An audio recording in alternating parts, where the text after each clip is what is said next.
Corridor की नई phase का उद्घाटन करेंगे पीएम। अब साहिबाबाद से न्यू अशोकनगर के बीच भी चलेगी आरआरटीएस की ट्रेनें। नमो भारत ट्रेन के दिल्ली खंड का उद्घाटन करेंगे प्रधानमंत्री। पहली बार दिल्ली में होगी नमो भारत ट्रेनों की एंट्री। सिर्फ 40 मिनट में पूरा होगा दिल्ली और मेरठ के बीच का सफर। आज शाम 5 बजे से मुसाफिरों को हर 15 मिनट पर मिलेगी नमो भारत ट्रेनें। दिल्ली मेरठ के बीच सफर होगा आसान। पहली बार अंडरग्राउंड रूट पर चलेगी नमो भारत ट्रेनें। आनंद विहार से न्यू अशोकनगर तक 13 किलोमीटर के सेक्शन में 6 किलोमीटर का हिस्सा अंडरग्राउंड। नमो भारत के दिल्ली सेक्शन के उद्घाटन को लेकर कड़ी सुरक्षा। NH9, NH24 सहित कई रास्तों पर 1 बजे दिन तक ट्रैफिक रहेगा बाधित। दिल्ली वालों को आज मिलेगी 12,200 करोड़ रुपए की सौगात। प्रधानमंत्री मोदी करेंगे विकास परियोजनाओं का उद्घाटन और शिलान्यास। पीएम मोदी आज करेंगे दिल्ली मेट्रो की जनकपुरी कृष्णा पार्क फेज 4 का उद्घाटन। मेट्रो के रिठाला कुंडली सेक्शन की रखेंगे आधारशिला। दिल्ली के रोहिणी में सेंट्रल आयुर्वेदा रिसर्च इंस्टीट्यूट के भवन का करेंगे शिलान्यास। कई योजनाओं का करेंगे लोकार्पण।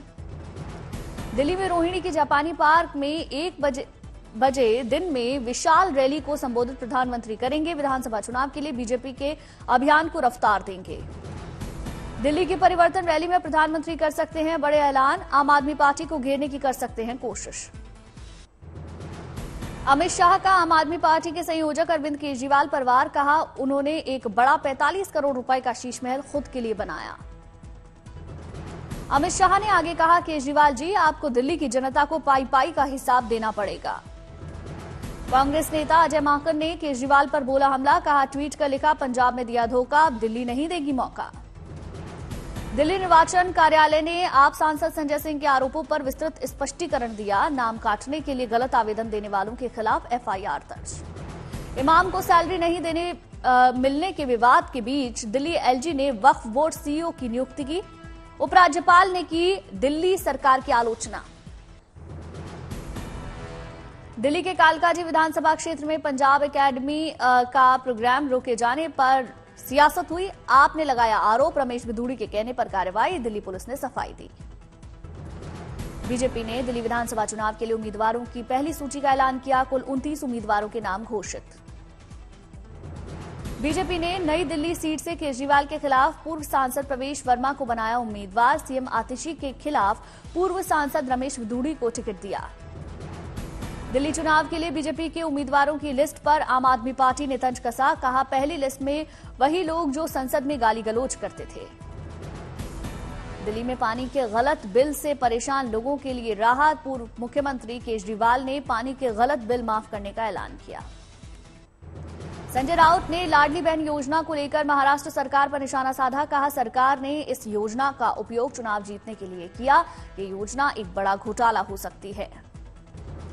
मणिपुर हिंसा पर बोले संजय राउत, मणिपुर को लेकर सरकार को बर्खास्त किया जाना चाहिए। केवल सॉरी कहने से काम नहीं चलने वाला। मणिपुर में हिंसा को देखते हुए राज्यपाल ने DGP को दिया लोगों की सुरक्षा को प्राथमिकता देने का निर्देश। केंद्रीय बलों से पूर्ण सहयोग की अपील। पटना में प्रदर्शनकारी छात्रों के समर्थन में अनशन पर बैठे प्रशांत किशोर पर एक्शन की तैयारी। गांधी मैदान खाली करने का अल्टीमेटम। पटना में BPSC मामले पर सियासी मुठभेड़ तेज। तेजस्वी ने अनशन पर बैठे प्रशांत किशोर को इशारों में कहा बीजेपी की B टीम।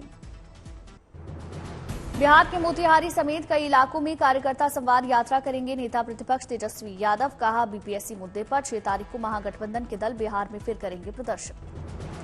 लालू प्रसाद के ऑफर पर नीतीश कुमार का जवाब। कहा अब हम लोग हमेशा साथ रहेंगे और विकास के काम करेंगे।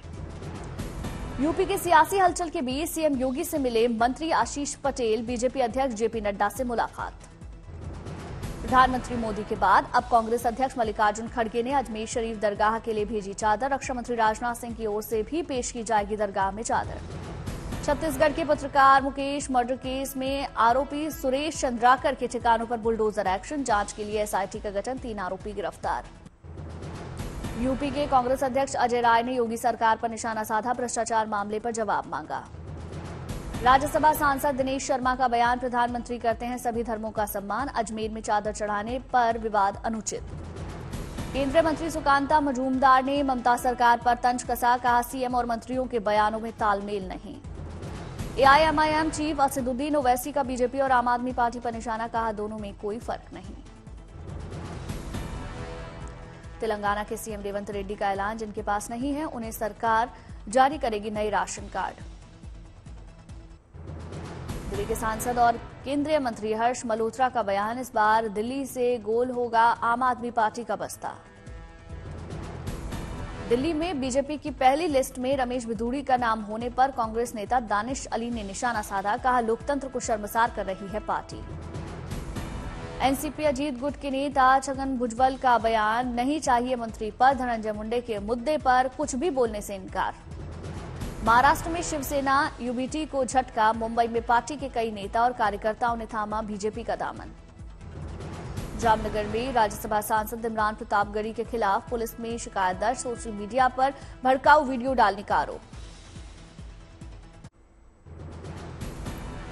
दिल्ली के कई इलाकों में कल के मुकाबले आज कम दिखा कोहरा, देश के दूसरे हिस्सों में कोहरे की वजह से कई ट्रेनें लेट, रेलवे स्टेशन पर ट्रेनों का इंतजार करते दिखे यात्री। दिल्ली में कोहरे में कमी के बावजूद कड़ाके की ठंड जारी, ठंड की वजह से जगह जगह लाव का सहारा लेते दिखे लोग। जैसे थोड़ा आग वाग जला के बैठे हैं, क्या करें, और कोई सहारा तो है नहीं, कमाना तो पड़ेगा, कमाएंगे नहीं तो बच्चों को खिलाएंगे क्या। यहाँ पे रेहड़ी लगाती हूँ। रामनगरी अयोध्या में भी सुबह सुबह दिखा कोहरा, विजिबिलिटी कम, कड़ाके की ठंड की वजह से सुनसान दिखी सड़कें। कड़ाके की ठंड के बावजूद भगवान श्री राम के भक्तों का जोश आई, रामलला के दर्शन के लिए अयोध्या पहुंचे श्रद्धालुओं ने जय श्री राम के नारे लगाए। शनिवार को राजधानी दिल्ली में छाई रही कोहरे की चादर, पालम में 9 घंटे तो सफदरजंग में 8 घंटे तक जीरो विजिबिलिटी का सामना करना पड़ा। कड़ाके की ठंड में दिल्ली में बेघर लोगों को रैन बसेरे का सहारा, सर्दी से राहत पहुंचाने के लिए इंतजाम किए। दिल्ली के आसपास नोएडा, गाजियाबाद और गुरुग्राम में भी घने कोहरे का अलर्ट, घट सकती है विजिबिलिटी। राजस्थान के पथरीले इलाके धौलपुर में कड़ाके की ठंड जारी, 3 दिन से घने कोहरे और शीतलहर का असर दिख रहा। धौलपुर में सर्दी के चलते मौसम में नमी, कोहरे के साथ गिरी ओस की बूंदें गेहूं की फसल के लिए फायदेमंद, लेकिन आलू को पाले से बचाने की कोशिश। हरियाणा के करनाल में घने कोहरे का प्रकोप, पुलिस प्रशासन ने लोगों से सफर में सावधानी बरतने की अपील की। बिहार में शीतलहर और घने कोहरे को लेकर आपदा प्रबंधन विभाग का अलर्ट, लोगों से घर से बाहर नहीं निकलने की अपील। उत्तर प्रदेश के बांदा में गिरते तापमान ने लोगों की मुसीबत बढ़ाई, घने कोहरे के कारण रेल सेवा भी प्रभावित, प्रशासन ने एडवाइजरी जारी कर स्कूल बंद करवाया। उत्तर भारत के मैदानी इलाकों में आज से कल तक बारिश के आसार, वेस्टर्न डिस्टर्बेंस के असर से बदल रहा मौसम का मिजाज। जम्मू कश्मीर सहित कई पहाड़ी इलाकों में आज भारी बर्फबारी के आसार, लद्दाख, गिलगित बल्तिस्तान और मुजफ्फराबाद में हिमपात हो सकता है। जम्मू कश्मीर के श्रीनगर में दिखा कोहरा, शीतलहर का भी असर जारी। फतेहपुर शेखावाटी में ठंड के साथ साथ कोहरे का प्रकोप जारी, तापमान 5.6 डिग्री पर पहुंचा। अलवर में घने कोहरे से जनजीवन प्रभावित, वाहन चालकों को परेशानी का सामना करना पड़ रहा, रेल सेवा बाधित। रांची में पड़ रही कड़ाके की ठंड, 7 जनवरी तक सभी स्कूलों को बंद किया गया। हिसार में घने कोहरे के कारण आपस में टकराई 2 कार, हादसे में 2 लोगों की गई जान। प्रयागराज में शनिवार को धूमधाम से निकली निरंजनी अखाड़े की पेशवाई, हाथी घोड़ों पर निकले संत।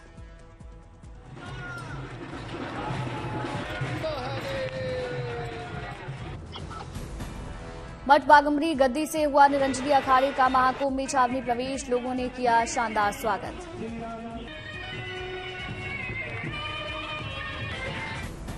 निरंजनी अखाड़े ने पेश की हिंदू मुस्लिम एकता की मिसाल, छावनी प्रवेश में शामिल हुआ मुस्लिम बैंड।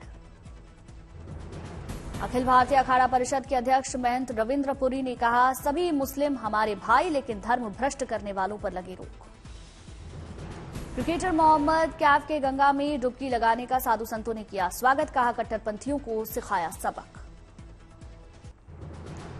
प्रयागराज में जोर शोर से चल रही है महाकुंभ की तैयारियां, 13 जनवरी से शुरू होगा दुनिया का सबसे बड़ा धार्मिक मेला। महाकुंभ के लिए रेलवे ने की खास तैयारी, चलाई जाएगी 3000 स्पेशल ट्रेनें सहित 13,000 रेलगाड़ियां।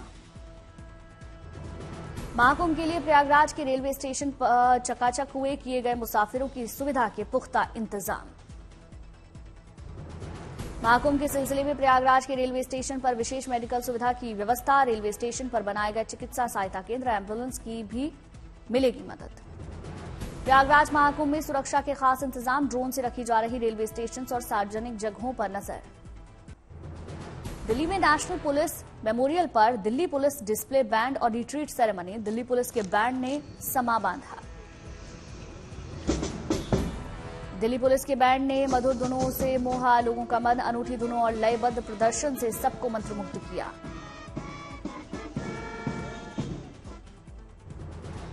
ओडिशा के बरगढ़ में धनु यात्रा महोत्सव की धूम। दुनिया के सबसे बड़े ओपन एयर थिएटर शो में शामिल हुए केंद्रीय मंत्री धर्मेंद्र प्रधान। हिमाचल के दलगांव में 4 दिन के धार्मिक समारोह। बुंडा महायज्ञ में शामिल होने उमड़े हजारों लोग। 40 साल से मनाया जा रहा ये उत्सव। नासिक सेंट्रल जेल में कैदियों को नए साल पर मिला परिजनों से मुलाकात का तोहफा। 250 से ज्यादा लोग कार्यक्रम में शामिल। गोवा के बंदरगाह पहुंचा फ्रांस का विमानवाहक पोत चार्ल्स डी गॉल। भारतीय नौसेना के साथ वरुणा नौसैनिक अभ्यास में होगा शामिल। लोकसभा स्पीकर ओम बिरला ने राजस्थान के बूंदी में टाइगर हिल स्थित मधानता बालाजी के दर्शन किए। आम जनता की समस्याओं को लेकर जनसुनवाई की। वाराणसी के कोर्ट रूम में घुसे एक बंदर का वीडियो वायरल हुआ। 1 घंटे तक मस्ती की। कभी बैठा रहा सरकारी वकील की कुर्सी पर तो कभी जज साहब के डायस पर उछल कूद करने लगा। दिल्ली में यमुना नदी की लहरों पर दौड़ी ड्रैगन बोट। 13वीं ड्रैगन बोट चैंपियनशिप का आयोजन हुआ। गोली श्यामला ने 52 साल की उम्र में विशाखापट्टनम से काकानाडा तक की 150 किलोमीटर की दूरी तैरकर इतिहास रचा। बनी पहली एशियाई महिला। अहमदाबाद रिवर फ्रंट पर इंटरनेशनल फ्लावर शो 2025 का शुभारंभ हुआ। 22 जनवरी तक चलने वाले इस शो में 20 लाख लोगों के आने की उम्मीद।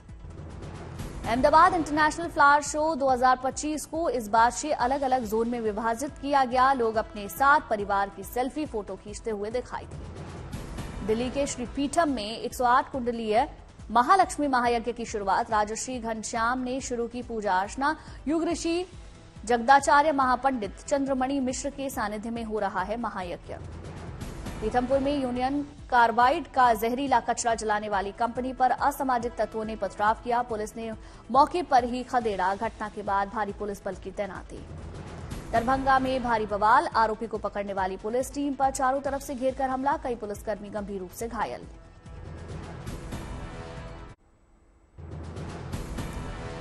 अंतरिक्ष में अंकुरित हुए लोबिया के बीच इसरो को अंतरिक्ष में जीवन की संभावनाओं की तलाश में मिली बड़ी कामयाबी। पीएसएलवी C60 के PS4 orbital experiment module mission में सफलता मिली। आंध्र प्रदेश के विशाखापट्टनम में नौसेना का शक्ति प्रदर्शन। जांबाजों ने ऑपरेशनल तैयारियों का प्रदर्शन किया। रामकृष्ण बीच पर आयोजित कार्यक्रम में सीएम चंद्रबाबू नायडू भी शामिल हुए।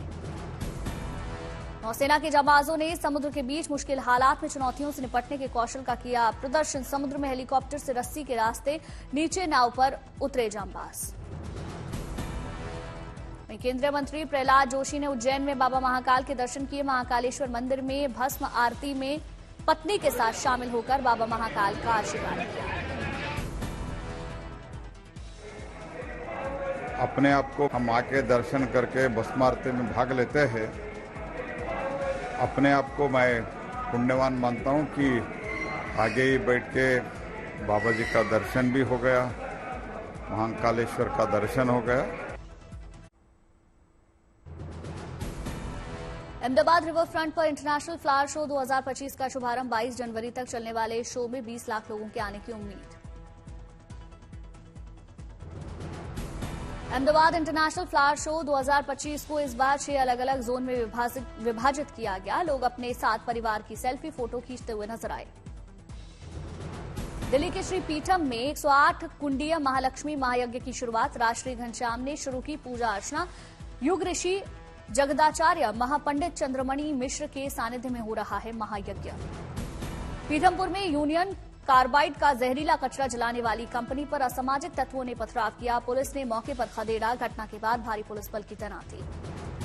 दरभंगा में भारी बवाल। आरोपी को पकड़ने पहुंची पुलिस टीम पर चारों तरफ से घेरकर हमला। कई पुलिसकर्मी गंभीर रूप से घायल। नए साल में कई बैंकों ने किया फिक्स डिपॉजिट रेट में इजाफे का ऐलान। एचडीएफसी, एसबीआई, पीएनबी ने पेश किए ग्राहकों के लिए नए प्लान। आरबीआई और सरकार की तमाम कोशिशों के बावजूद बैंकों और फाइनेंशियल इंस्टीट्यूशंस के खिलाफ ग्राहकों की शिकायतों में लगातार इजाफा। बैंकों पर लगाए गए जुर्माने में बढ़ोतरी। आरबीआई ने गोल्ड लोन में अनियमितताएं मिलने के बाद सर्विलांस यूनिट्स को नीतियों की समीक्षा करने का निर्देश दिया। टॉप अप लोन और गोल्ड लोन पर सख्त निगरानी रखने के आदेश। एचडीएफसी खरीदेगा एयू स्मॉल फाइनेंस बैंक में हिस्सेदारी। रिजर्व बैंक ने दी मंजूरी। अहमदाबाद की सेप्ट यूनिवर्सिटी और क्रेडाई के बीच समझौता। मिलकर रियल एस्टेट डेवलपर्स के लिए शुरू करेंगे प्रोफेशनल सर्टिफिकेट प्रोग्राम।